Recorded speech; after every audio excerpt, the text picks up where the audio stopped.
I'm Jennifer Follett, and this is CRN In Depth, where we talk about a big story with a reporter who covered the news. In this case, we're actually talking with our Chief Content Officer, Stuart Sumner, who helped make the news here at Exchange in Orlando, where, Stuart, you moderated a panel about AI, and you presented some research from the channel company about how solution providers are thinking about AI. What was sort of a high-level takeaway in terms of a statistic that you felt really was surprising, impressive, something that partners really need to know? Yeah, thanks, Jen. So I think one of the things that really stood out to me is the levels of optimism that the channel has around AI and its potential impacts. Obviously, AI is not a new technology, but you look at Gen AI and the way it's being deployed now, it is quite a new trend. And even though it's new, there's huge levels of optimism in the channel around the impact it's going to have. And 2024 was already quite an optimistic year, but this year it's a third higher. We measured it around like whether people are slightly optimistic, very optimistic, whatever they are, broke that down into in sectors of the audience and found that, yeah, this year they're a third higher. So yeah, huge amounts of positivity out there.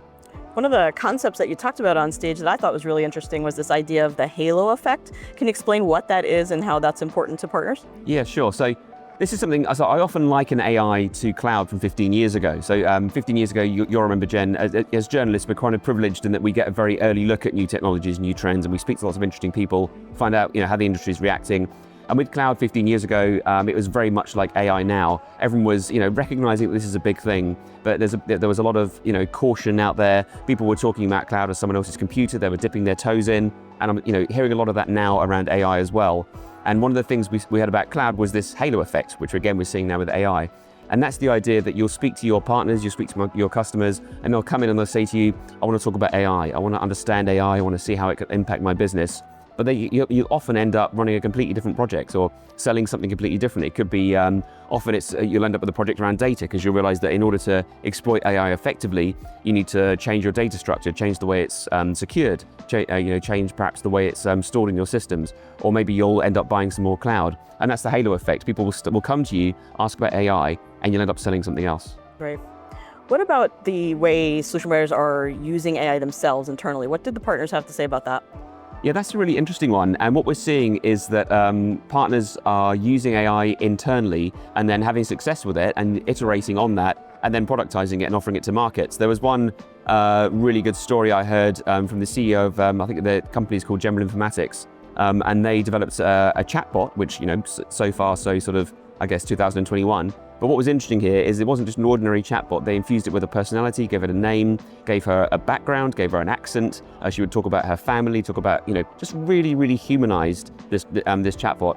And the staff loved it. So she was handling all the HR calls, HR help desk calls, which meant the calls to the humans in HR dramatically dropped, which raised productivity. And they thought, this is so good, let's offer it as a service for our clients. And again, it's flown off the shelves and been one of their most successful things. And we're seeing that a lot. People are trialing AI internally, getting good with it, and then recognizing actually if this is good for us, this will be good for others. So that's a really interesting thing for partners to try. Yeah.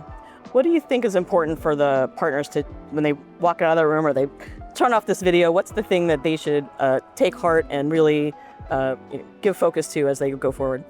I think the thing is that we're seeing there's a lot of pioneers. There's that sort of classic thing, you've got the early adopters and you've got the laggards. I think the main takeaway for me would be don't be a laggard, because there are people that are really trailblazing. I've talked about, General Informatics and the way they've trialed it internally and offering it externally. There's a lot of companies that are really getting au fait with AI, getting their heads around it, offering consultancy around it, and understanding it themselves, so that when end user budgets are unlocked around AI, which is likely to be within the next 6 to 12 months, according to our research, that's when the money's really going to start flooding in. You need to be ready to exploit that immediately and not then start thinking, okay, what should we do? Because that's too late. The horse has bolted and everyone else is eating your lunch. So, understand the market now and understand the opportunity now. That's the best advice.